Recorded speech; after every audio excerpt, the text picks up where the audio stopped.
Épargnants détenteurs d'un contrat d'assurance vie ont-ils des raisons de s'inquiéter ou pas? En tout cas, vous allez nous expliquer la raison de votre venue et surtout de cette modification de la loi Sapin.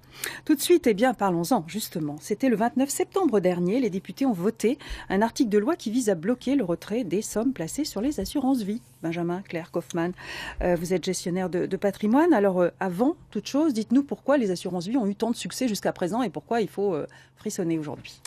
Alors, effectivement, l'assurance vie reste aujourd'hui très clairement un des placements favoris des Français. Donc, la question est de savoir pourquoi. Oui. D'une part, parce qu'on a une fiscalité qui va être avantageuse, notamment en termes de droits de succession, 152 500 € pour les capitaux versés avant les 70 ans, 30 500 après. On va avoir en cas de rachat une fiscalité qui sera dégressive. Et enfin, le rendement qui, à condition de ne pas être placé sur le fonds euro, qui sera bien supérieur au livret bancaire classique. C'est-à-dire ? Ça tournait autour de 4, ça a été jusqu'à 8%.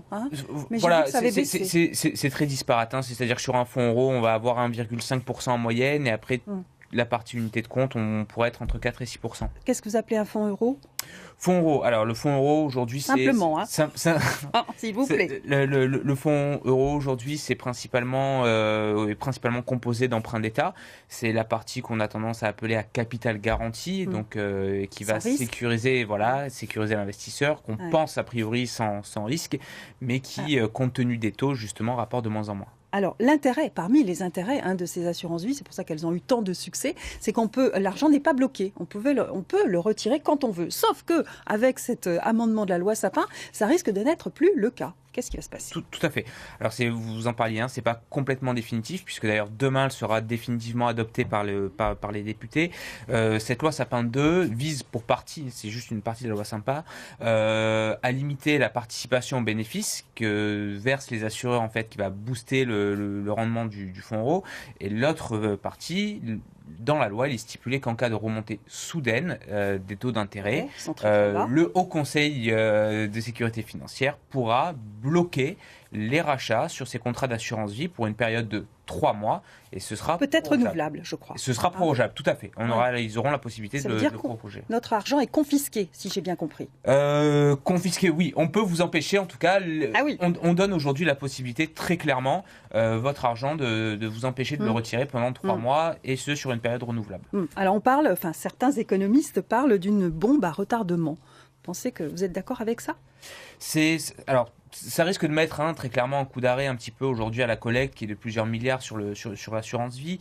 Bombe à retardement, oui et non. Oui, un petit peu pour les épargnants qui peuvent être freinés par cette loi-là. Non, dans le sens où très clairement ça a quand même pour but de sécuriser et les assureurs et l'État derrière. Alors on parle d'état d'urgence, de mesures conservatoires, justement pour empêcher que tout le monde dise « Ah là là, j'ai très peur, je vais aller chercher mon argent », tout le monde le fait. Et alors là, c'est la crise financière, carrément. On peut pas aller jusque-là. Complètement. C'est aujourd'hui, cette loi, c'est ce qu'elle vise finalement à éviter à tout prix. C'est-à-dire qu'en cas de remontée des taux, vous alliez chercher un rendement supérieur ailleurs et les Français retirent en masse justement leur argent. Les assureurs seraient très clairement en grave danger. Donc l'État... En faillite. Exactement. Donc l'État, tout le monde serait perdant. Exactement. Donc l'État, c'est ça. L'État complètement. L'État veut éviter ça à tout prix. Et vous n'êtes pas sans savoir qu'il y a un fonds de garantie et que l'État veut aussi éviter à tout prix de mettre la main à la poche pour indemniser effectivement les épargnants. D'autant que cet argent, l'État l'utilise pour financer son déficit budgétaire, qu'on m'a dit. C'est ça ? Pour partie, tout à fait. Pour partie, donc évidemment. Fait, voilà. Alors le conseil, pour terminer, qu'est-ce qu'on fait le conseil, quand on est épargnant ? Alors quand on est épargnant, la première des choses, effectivement, c'est de ne pas retirer son argent, parce que ça n'a pas un grand intérêt.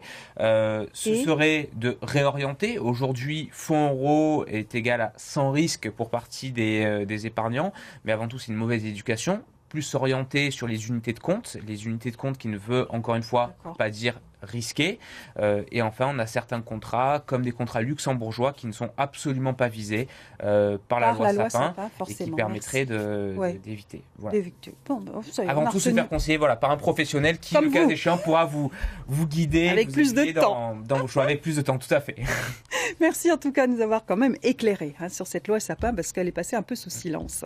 Donc le texte va être examiné demain, verdict demain 8 novembre pour l'examen devant les députés. Nous retournons parler du café.